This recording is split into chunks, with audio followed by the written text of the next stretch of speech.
Dust rose in slow, choking spirals as the noon bell clanged in Dry Creek. The sound wasn't meant to summon prayer, it called men to profit. Wagons circled the square, their wooden wheels groaning like tired animals. And a crowd gathered with the same hunger that lived in frontier towns everywhere. Hunger for land, for power, for someone weaker to lean on. She stood at the center of it all with her wrists bound, boots planted, chin lifted.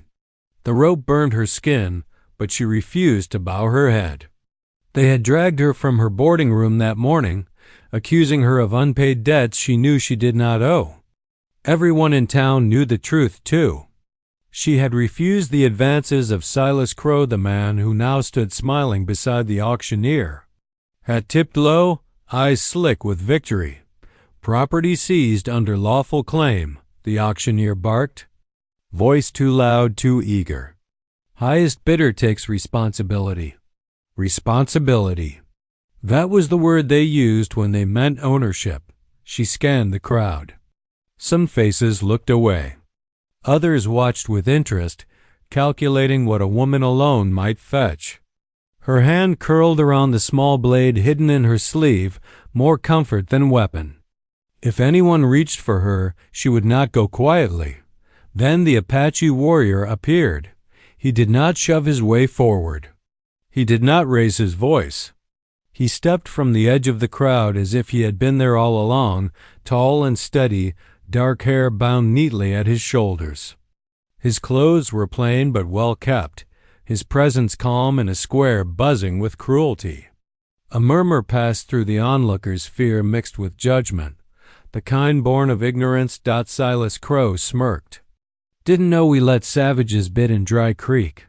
The warrior ignored him. His eyes went to the woman, not with hunger, not with curiosity, but with a sharp, assessing focus that made her spine stiffen. She met his gaze without flinching. "Touch me," she spat, voice ringing across the square, "and I'll kill you." A hush fell. The auctioneer hesitated. A few men laughed nervously. The warrior's mouth curved into a faint smile, not mocking, not cruel, certain. He raised a leather pouch and poured silver coins into the auctioneer's hands, far more than the debt claimed, enough to silence objections. The sound of metal striking palm echoed like a verdict. "Sold," the auctioneer said quickly, eager to be done. Transaction complete. The crowd shifted, disappointed and relieved all at once. Silas Crow's smile vanished. "You can't." The warrior turned then, just enough for Crow to see his eyes. Whatever passed between them caused the man to step back. The rope was cut. The woman staggered as circulation rushed into her wrists. She waited for the pull, the command, the claim. None came. Instead, the warrior stepped aside and handed her the folded receipt. "You are free," he said simply. The words did not make sense at first. She stared at the paper, then at him. "You bought me." "No," he replied. "I paid the lie." The square erupted in confused murmurs. Someone scoffed. Someone else cursed. The warrior paid them no mind. He gestured toward the edge of town, not ordering, inviting. "Come," he said. "This place is not safe for you." She followed because staying meant worse and because something in his voice carried truth heavier than chains. As they walked, she noticed how he positioned himself, not in front of her, not behind, but beside. A shield, not a leash. At the edge of Dry Creek, where the buildings thinned and the land opened wide, she finally spoke again. "Why?" He looked toward the horizon, where heat shimmered and the future waited, unclaimed. "Because my people know what happens when men confuse law with cruelty." She swallowed. The frontier had taught her many lessons, but this one was new. Behind them, the town shrank into dust. Ahead, the open land promised danger but also possibility. And for the first time since the rope had burned her wrists, she believed that what had been taken from her could be returned, not by force, but by choice. They walked until Dry Creek was nothing more than a brown scar against the horizon. The woman kept her distance, fingers never far from the knife hidden in her sleeve, eyes tracking every movement of the man beside her. Freedom, she had learned, could be another kind of trap. The Apache warrior did not rush her. He did not speak unless there was something worth saying. When the sun dipped lower, he stopped near a stand of mesquite and set down his pack. "We rest," he said. She hesitated, then nodded. Exhaustion had crept into her bones some time after fear loosened its grip. She sat on a rock, watching him with careful suspicion as he knelt to start a small fire. His movements were efficient, practiced, no wasted motion, no show.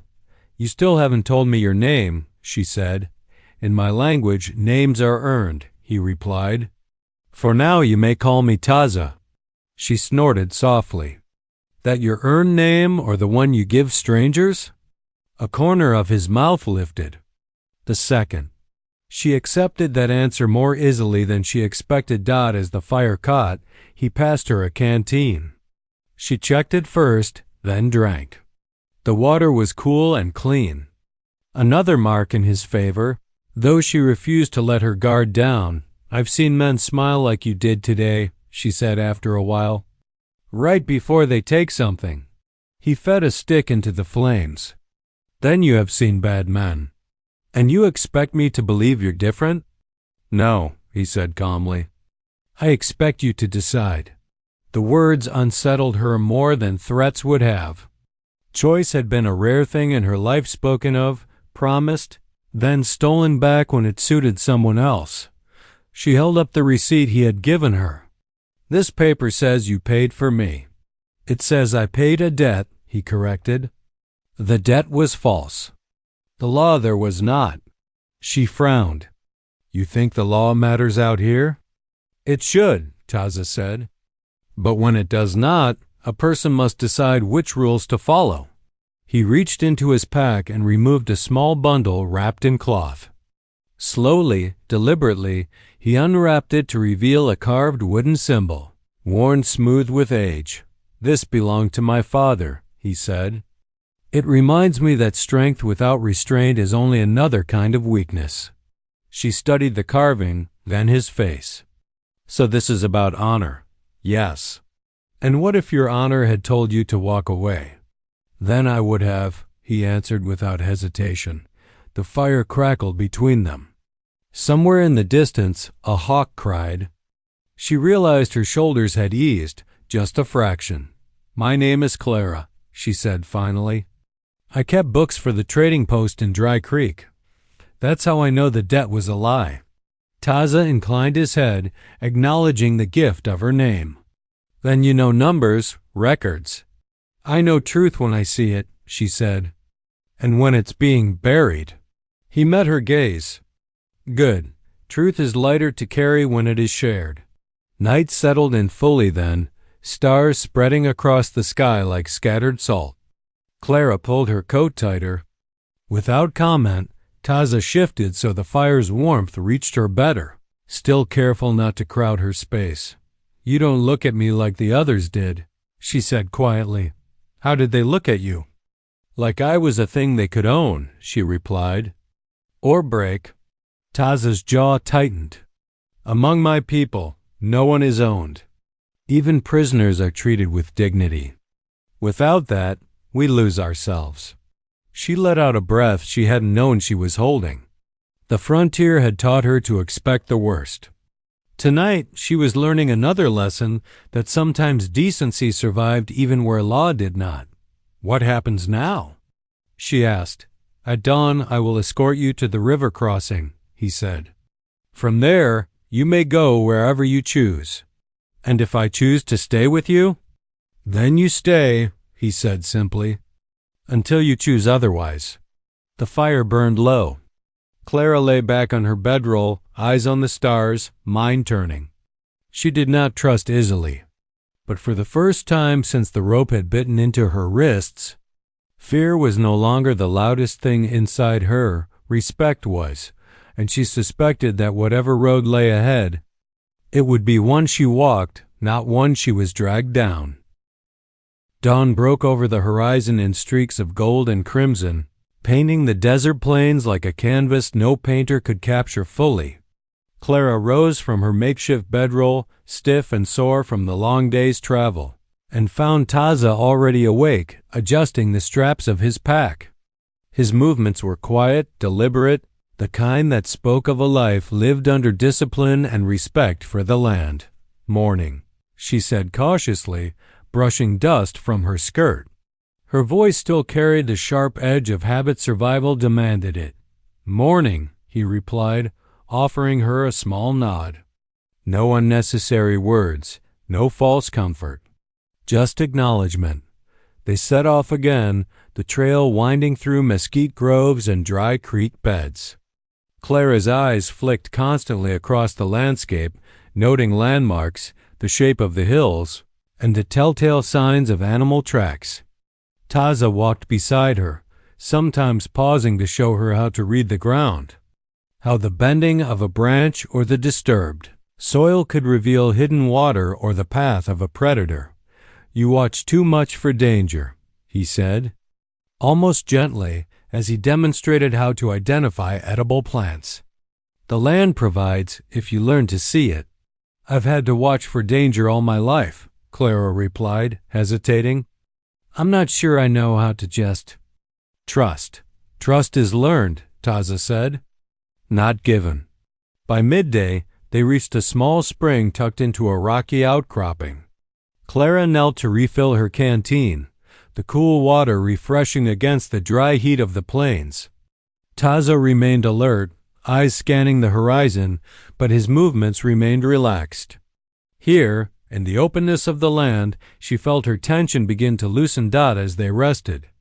Taza began to share the practical skills that had kept his people alive for generations: tracking game, finding fresh water, and even rudimentary methods of shelter making with only what the desert offered. Clara absorbed every lesson, impressed by his patience and clarity. In return, she shared knowledge of her own: how to keep records of trade, how to read a map, and the customs of settlers she had dealt with in Dry Creek. Their exchange of skills became a quiet bridge of understanding between two worlds that so often clashed. "You make this look easy," she said, as she sketched a crude map in the sand of their surroundings. "But I know it's not." "It is easy to some who have been taught," he replied, "and hard to others who have never seen it before." The sun rose higher, beating down on them with relentless heat, but Clara began to feel a strange sense of safety. For the first time in months, she realized that survival didn't have to mean fear at every moment. With Taza beside her, she felt capable, even strong. As they walked further, Taza began teaching her subtler lessons: how to observe without interfering, how to approach strangers with caution but not hostility, and how to interpret the wind, the clouds, and the flight of birds as signs of change. These lessons were less about survival of the body and more about survival of mind and spirit. And Clara began to appreciate the depth of knowledge this man carried. By evening, they reached a ridge overlooking a valley lush with spring growth, a stark contrast to the arid desert they had crossed. Clara paused, taking in the sight. "It's beautiful," she whispered. "Yes," Taza said softly. "The land gives life to those who respect it." She turned to him, noticing the quiet pride in his gaze, not for conquest, not for ownership, but for understanding and stewardship. Clara felt a shift within herself. She had entered this journey expecting fear, dominance, and coercion. Instead, she was learning trust, cooperation, and respect. That night, as they set up camp under a sky bursting with stars, Clara felt something she had long forgotten: hope. Not the kind forced upon her by empty promises, but the kind born from competence, choice, and the assurance that someone beside her honored her will. Before sleep claimed her, she whispered into the quiet night, "Maybe the world isn't entirely cruel." Taza's voice answered softly, almost as a benediction, It is not, if you know where to look and whom to trust. And with that, the desert no longer seemed endless and merciless. It was a place of learning, survival, and the faintest glimmer of companionship, one step closer to freedom that was truly hers to claim. The wind carried a restless energy that morning, as if the desert itself sensed what was coming. Clara and Taza had grown accustomed to the rhythm of the open land, each dawn a chance to practice skills, each dusk a moment to reflect on lessons learned. But some shadows could not be outrun, and the past has a way of galloping faster than even the most vigilant traveler. It started with the hoofbeats. At first, Clara thought it was a lone rider, but the sound multiplied quickly, echoing across the valley like thunder. Taza's eyes narrowed, scanning the distant ridge. He did not panic, but his body tensed. Clara felt the old fear creep in, the kind she thought she had left behind in Dry Creek. "Who's coming?" she asked, voice tight. "Trouble," Taza replied, calm but steady. "A man who believes law and power are the same." Before Clara could ask more, a rider emerged from the dust, a man she recognized instantly. Silas Crow, smug and furious, riding hard as if the wind itself bore his wrath. He was not alone. Two of his cronies flanked him. They had tracked her across the plains, determined to reclaim what they believed was theirs. "You think you can run from me?" Silas shouted, raising his voice so the wind carried it. "That Apache has no right to touch what's mine." Clara's hands went to her knife reflexively, but Taza placed a steadying hand on her shoulder. "Do not move yet," he said. "Violence is not the only answer." Her brow furrowed. The frontier had taught her that words rarely stopped men like Crow. "Then what do we do?" Taza's eyes scanned the land for advantage, then back at her. "We use what we have learned and the truth." The riders approached, anger radiating like heat from the sun. Clara felt her pulse quicken, but then Taza stepped forward, holding out the receipt and her ledger, both carefully kept over the last days. "This debt is false," he called, "and these records prove it." Silas laughed bitterly. "Records? Papers don't mean anything if a man with silver says otherwise." "Silver does not make truth," Taza replied evenly. "And truth is heavier than gold. Witnesses from Dry Creek and the town's records will confirm this. You lie, and your deeds follow you." Clara watched as Crow's smile faltered. The other townsmen, riders from nearby settlements who had caught sight of the confrontation, slowed and hesitated. They were familiar with the warrior's reputation, a man who lived by honor and whose word carried weight even among settlers. Crow shouted again, but this time his voice was uncertain. Taza did not move aggressively. He simply stood, calm and unwavering, his presence radiating authority without cruelty. Clara, realizing the power of calm truth over brute force, stepped forward with her ledger in hand. She recited the numbers, pointed out the forged signatures, and explained the falsified debts with a clarity that silenced any lingering doubt. The tide turned. Crow's face flushed red, first with rage, then with humiliation. He backed his horse, muttering threats that no one heeded.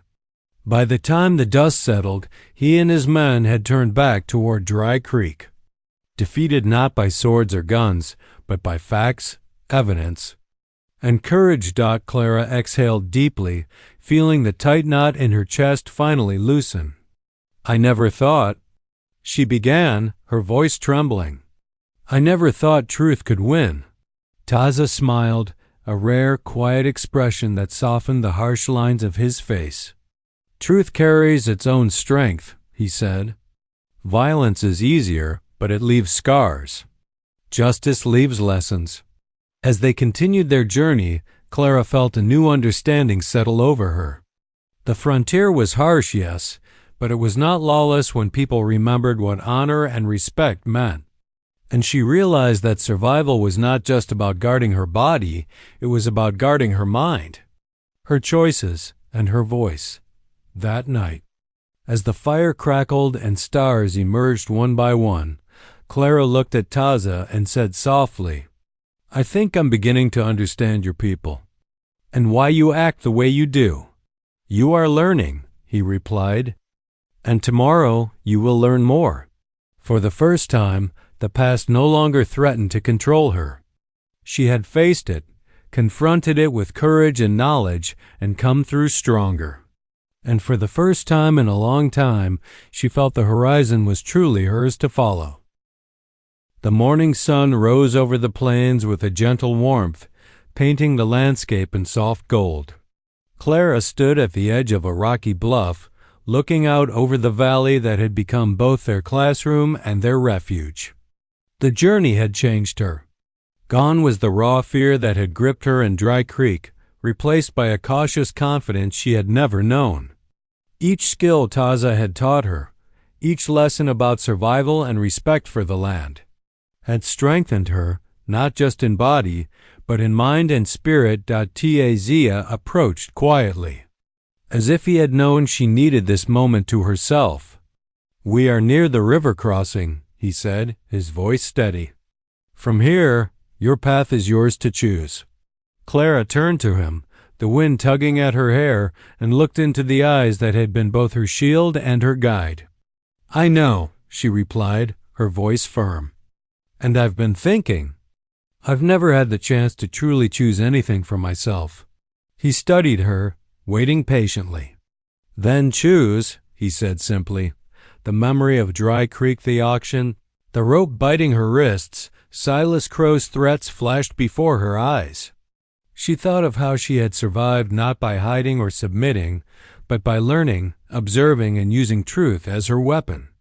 And now, standing before a man who had shown her respect and patience, she realized that freedom was more than escape. It was the ability to decide who would walk with her, not who would control her. "I could go back," she admitted, "to the settlements, to a life people expect. I could return to what's familiar, though it'd never be safe." Taza nodded. "That is your right. But," she continued, taking a deep breath, "I choose not to. Not because I owe you anything, but because I want to continue learning from you, from your people, from this land. I want to walk beside you, not behind you, not beneath you." A small smile lifted Taza's lips, the kind that held respect and quiet pride. "Then you shall walk," he said, "not as someone bound, but as a partner." Clara felt an unfamiliar warmth in her chest. For the first time, someone had offered her freedom without expectation, guidance without control, and companionship without chains. The frontier had taught her to fight, to distrust, to survive, but it had not taught her this, that respect and choice could be stronger than fear and dominance. As they continued toward the river crossing, Clara practiced the skills Taza had taught her, feeling competent and capable in a way she had never felt in the confines of town or the trading post. She navigated the rocky terrain, located hidden water sources, and even recognized the tracks of small animals, demonstrating what she had learned. Taza observed silently, occasionally offering guidance, but never taking control. When they reached the river, its waters sparkling under the sun, Clara paused. She turned to Taza, feeling the weight of her decision settle like a stone in her chest, not heavy, but solid, grounding her. "I am ready," she said, "to continue and to live by the rules of choice and respect." He nodded, offering her a hand not in possession, but in partnership. She took it, their fingers intertwining naturally, a gesture of equality, trust, and mutual understanding. That evening, as they set up camp by the riverbank, Clara reflected on how far she had come. She had faced the cruelty of men, the uncertainty of survival, and the harsh lessons of the land. And through it all, she had discovered a truth more valuable than gold or silver, that freedom was not simply escaping chains, but having the power to decide who and what you would let into your life. By nightfall, The river whispered softly against the stones, and the stars stretched across the sky in a vast, unbroken tapestry. Clara knew she had found a place where she belonged, not because anyone had claimed her, but because she had chosen her path and walked it with courage and heart. For the first time, the frontier felt less like a trap and more like a canvas, wide and open, ready for the life she would create. And beside her, Taza's presence was a promise that partnership could be built on trust, not fear. The chains of the past were gone, replaced by a freedom she had earned through knowledge, choice, and the courage to walk her own road. The sun rose gently over the river valley, painting the water in shades of gold and silver.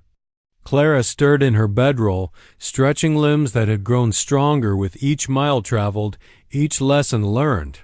For the first time in months, she felt a sense of ownership, not over land or possessions, but over her own life. The past had tried to dictate her path. The future was hers to shape. Taza was already awake, kneeling by the river to refill the canteens. His movements were precise, respectful of the land and of the quiet morning. When he saw her watching, he gave a small nod. No words were needed. Their partnership had grown from shared survival into mutual respect, and now, even the simplest gestures carried understanding. They broke camp and began the journey toward a flat stretch of land near the crossroads where traders and settlers often passed. Clara had a plan now, one that was fully her own.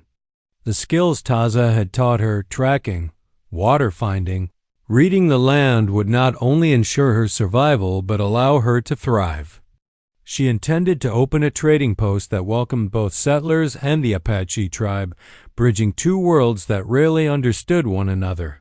"Do you really think it will work?" she asked as they walked side by side. "It will," Taza said simply. "If people are willing to respect each other." She smiled, a smile of determination. She had learned that respect and honesty often mattered more than gold or silver.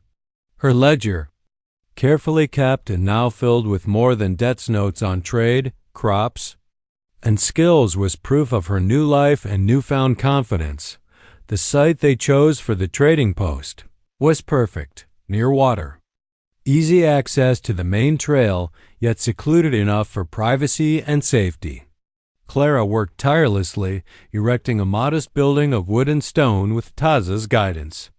She painted signs, set shelves, and prepared storage. Each plank she lifted and each nail she drove was a testament to her independence. Taza never took control. He simply assisted, offering knowledge of construction, protection, and survival techniques when needed. By the time the post was ready to open, news had traveled along the trails. Traders and settlers approached cautiously at first, wary of the woman who had survived so much and the Apache warrior at her side. But Clara welcomed them with kindness and knowledge, and soon her trading post became a hub of fairness and cooperation. Taza, meanwhile, worked alongside her in ways that honored her autonomy. He did not speak for her, nor did he claim the enterprise as his own. Yet the people noticed that wherever he went, safety and respect followed. Word spread that this woman, Clara, ran a post where both tribespeople and settlers could trade without fear or prejudice. And the Apache warrior who walked beside her? He was her protector, her teacher, and quietly, her companion. One evening, after the last traveler had left and the sun sank behind distant hills, Clara and Taza sat together on the porch, watching the stars emerge. The day's work was done, but the satisfaction of accomplishment remained. "You've built more than a trading post," Taza said softly. "You've built trust. And trust lasts longer than any law or silver coin." Clara leaned against him lightly, feeling the warmth of partnership, not possession. "And you've taught me something I never thought I would learn," she said. "That freedom isn't just about leaving chains behind. It's about choosing who and what matters in your life." Taza's eyes met hers, steady and calm, a small smile forming. "Then you are truly free," he said. For the first time, Clara allowed herself to believe it. The fear, the lies, and the chains of Dry Creek were far behind her, replaced by a future she had earned with courage, knowledge, and choice. And standing beside her, Taza was not the man who had purchased her freedom. He was the man who had shown her how to claim it, for herself. Together, they watched the river reflect the rising moon, a symbol of the life they had built, open, flowing, and shared. And as the night settled over the plains, Clara felt a peace she had never known, the promise of tomorrow secure. She had survived the frontier not by hiding or obeying, but by learning, choosing, and embracing the strength within herself. The trading post flourished, their lives intertwined not by chains or coercion, but by respect, trust, and a bond forged through shared hardship.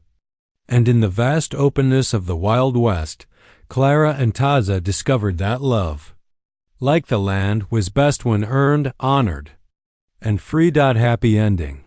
They thrived, side-by-side partners, friends, and equals living in a world shaped by choice, courage, and respect. A life neither had dared imagine before the desert taught them its lessons.